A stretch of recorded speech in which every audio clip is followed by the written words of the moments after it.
లో గవర్నర్ ఆర్లేకర్ చెప్పారు, నేనేం వాళ్ళు నా ఛాంబర్కి ఏం రమ్మంటలా, ఆయన 118 పేర్లు ఇచ్చేసి మీరు వెళ్ళి గవర్నమెంట్ ఫామ్ చేసుకోమని చెబుతున్నాను. నేను ఆయనే కాదు, ఆయన ప్లేస్లో ఎవరున్నా ఇదే చెప్తాను అని ఆయన స్పష్టంగా చెప్పారు. సో మొత్తానికి ఏంటంటే ఏదో క్రైసిస్ మేనేజ్మెంట్ ప్రక్రియ మొదలైంది త్రూ అర్నబ్ గోస్వామి ద్వారా అనేది అర్థమవుతుంది. సాధారణంగా ఏంటంటే రాజ్యపాల్ అంటారు వాళ్ళు, అక్కడ రాజ్యపాలు ఇలాగా మీడియాలకి ఇంటర్వ్యూలు ఇవ్వటాలు అరుదు. మనం ఒక తమిళసైని చూసాం, మళ్ళీ ఇప్పుడు ఆర్లేకర్ గారిని చూస్తున్నాం. తమిళసై తమిళ ఆరిజిన్ నుంచి వచ్చారు, ఆర్లేకర్ తమిళనాడులో ఉన్నారు. మరి అర్జెంటుగా అర్నబ్ గోస్వామి గారి ద్వారా చెప్పించేంతటి ప్రయత్నం ఆల్రెడీ ఒక ప్రెస్ రిలీజ్ ఇచ్చారు. ఇప్పుడు ఆయన ప్రెస్ రిలీజ్ ఇచ్చింది అందరికీ అర్థం కాలేదనేమో బహుశా. మరి అర్నబ్ గోస్వామి గారు తమిళనాడు గవర్నర్ని ఫోన్ లైన్లోకి తీసుకొని your excellency are there on the line sir అని అడిగి మరి చాలా హంబుల్గా ఆయన చెప్పారు కూడా. ఏమని, నేను ఆ 118 తీసుకొచ్చి పెరేడ్ చేయండి అని నేను అనలేదు, మీరు ఆ 118 పేర్లు ఇమ్మన్నాను, పేర్లు ఇస్తే అయిపోయేది కదా, దీన్ని ఎందుకు ఇంత పెద్దది చేస్తున్నారు అనే పద్ధతిలో ఆయన అడిగారు. ఇదే కాదు, రేపొద్దున డిఎంకే ఏడీఎంకే అలయన్స్ వచ్చినా కూడా అదే, అంటే ఆ పేర్లు అనలేదు కానీ ఎవరు వచ్చినా కూడా నేను అదే అడుగుతాను.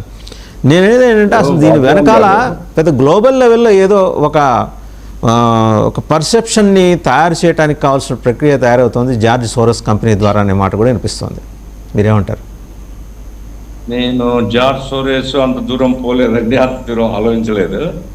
ఆ ఫ్యాక్ట్ ఏమిటంటే ఇప్పుడు మురళీ మనోహర్ గారు ఒక విషయం చెప్పారు, రాజ్యాంగంలో లేదు.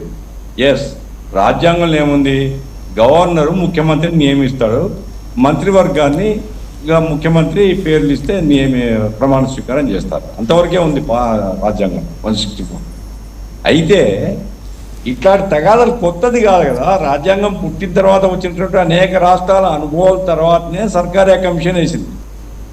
ఎన్టీ రామారావు గారి అనుభవం దృష్టిలో పెట్టుకొని, మిగతా రాష్ట్రాల అనుభవం దృష్టిలో పెట్టుకొని సర్కారీ కమిషన్ ఏం చెప్పిందంటే, బల నిరూపణకు రాజ్యాంగంలో రాజ్భవన్ వేదిక కాకూడదు, బల నిరూపణ శాసనసభ వేదికగా జరగాలి. కాబట్టి ప్రీపోల్ అలయన్స్లో ఉండేటువంటి పార్టీస్ కనుక మెజారిటీ వస్తే వాళ్ళని పిలవాలి, లేదు అనుకుంటే సింగిల్ లార్జెస్ట్ పార్టీకి అవకాశం ఇవ్వాలి. సింగిల్ లార్జెస్ట్ పార్టీ కనుక గవర్నమెంట్ ఫామ్ చేసుకోకపోతే అప్పుడు పోస్ట్పోన్ అలయన్స్లో ఉండేటువంటి వాళ్ళకి అవకాశం ఇవ్వాలి అనేది ఇది సర్కారీ కమిషన్లో ఉండేటువంటి సారాంశం. ఎందుకంటే రాజ్యాంగం అంతా అన్ని విషయాలు ఉంటే సర్కారీ కమిషన్ ఎందుకు? తర్వాత మధ్యలో మున్షీ కమిషన్ ఒకటి వచ్చింది, తర్వాత సుప్రీంకోర్టు ఎస్ఆర్ బొమ్మాయి కేసు ఉంది, సుప్రీంకోర్టు కూడా అదే చెప్పింది, రాజ్భవన్లు కానీ రాష్ట్రపతి భవన్లు కానీ బల నిరూపణకు వేదికలు కాకూడదు. అంటే దాని అర్థం ఏమిటి, అసెంబ్లీలో లేదా పార్లమెంట్లో ప్రభుత్వాల యొక్క బల నిరూపణ విశ్వాస పరీక్ష జరగాలి అని. అట్లాగే సార్ రియాజ్ గారు చెప్పారు, స్పీకరు అవిశ్వాసము విశ్వాసం వచ్చినప్పుడు స్పీకర్కు ఓటు ఉంటుందండి, స్పీకర్కు ఓటు ఉంటుంది, అతను ఎవరికైనా వేయచ్చు. కాబట్టి ఇక్కడ 107 ఉన్నాయి, ఇప్పుడు వీళ్ళు 4-5 వీళ్ళు ఇచ్చారు, 112 ఎన్నైనా కానివ్వండి. ఇప్పుడు ప్రీపోల్ అలయన్స్లో ఎవరికి మెజారిటీ లేదు, ఎవరు క్లెయిమ్ చేయడంలే. ఏడీఎంకే పోయి నేను గవర్నమెంట్ ఫామ్ చేస్తా అని చెప్పలేదు, డిఎంకే పోయి నేను గవర్నమెంట్ ఫామ్ చేస్తా అని చెప్పలేదు.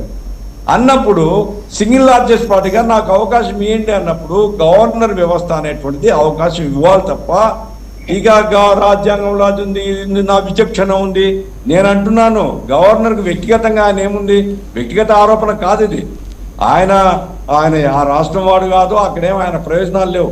కాబట్టి తెర వెనుక నాటకం ఏంటంటే, కాంగ్రెస్కి అనుకూలమైనటువంటి ప్రభుత్వం తమిళనాడులో ఏర్పడకుండా ప్రత్యామ్నాయం వైపు చూడాలి అనేటువంటి అమిత్ షా గారి యొక్క కుతంత్రం అనాలా, ఇంకా పెద్ద పదం ఇంకేదో అనాలా, అది మంచిది కాదంటాను నేను. ఎందుకంటే ఇప్పుడు మీకా సొంత బలం లేదు, మీ అనుకూలంగా ఉండేటువంటి ఫ్రంట్కు బలం లేదు, ఏడీఎంకే డిఎంకే మీరు కాదు, ఇంకా మిమ్మల్ని గుర్తించినోడు వచ్చిన వాళ్ళు ఏకం కాదు, వాళ్ళ మధ్య ఉన్న వైరుధ్యాలు అవి.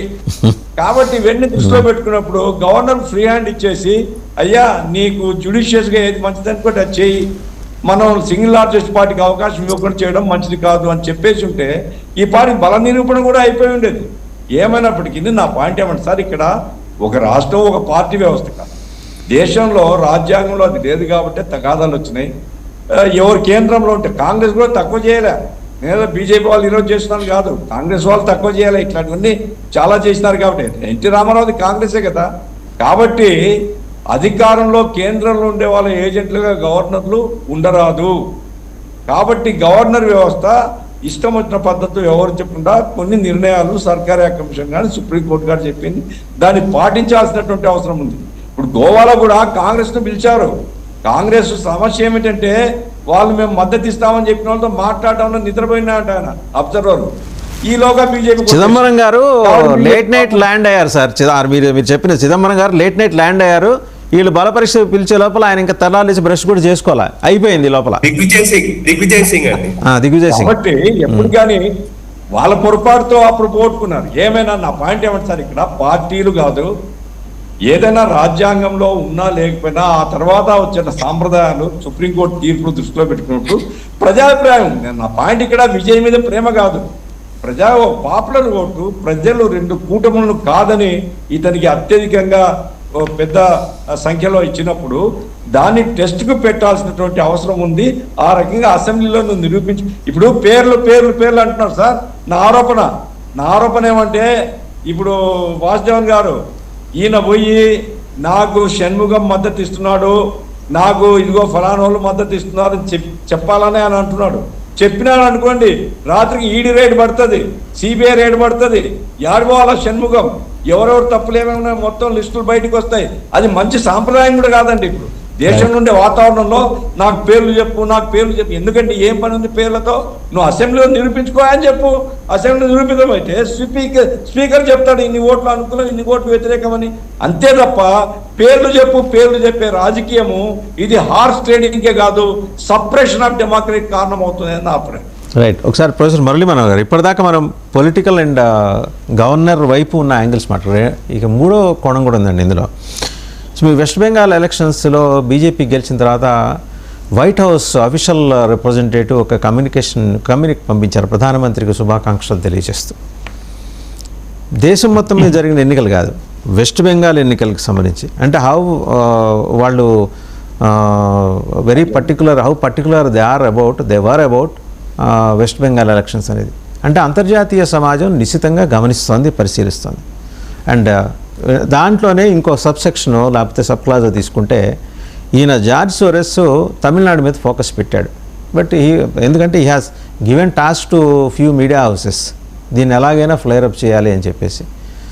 వీళ్ళ దురదృష్టానికి ఏంటంటే బీజేపీ వాళ్ళు పొరపాట్లు చేసి దీన్ని గొడ్డుతో పోయేదాన్ని గొడ్డల్లాగా తెచ్చుకున్నారు.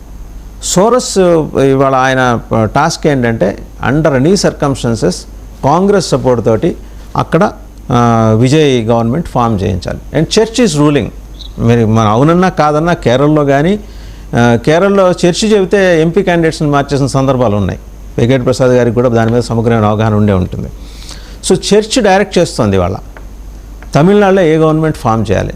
జార్జ్ సోరెస్ డైరెక్ట్గా రంగంలో 90 ఏళ్ళ వయసులో ఆయన ఎలా రంగంలో దిగుతాడని మీరు అనొచ్చు. ఆయన వ్యవస్థలు పనిచేస్తూ ఉన్నాయి అన్ని సంస్థలు. సో ఒక వెస్ట్ బెంగాల్ అండ్ తమిళనాడు రెండు క్లాసిక్ ఎగ్జాంపుల్స్.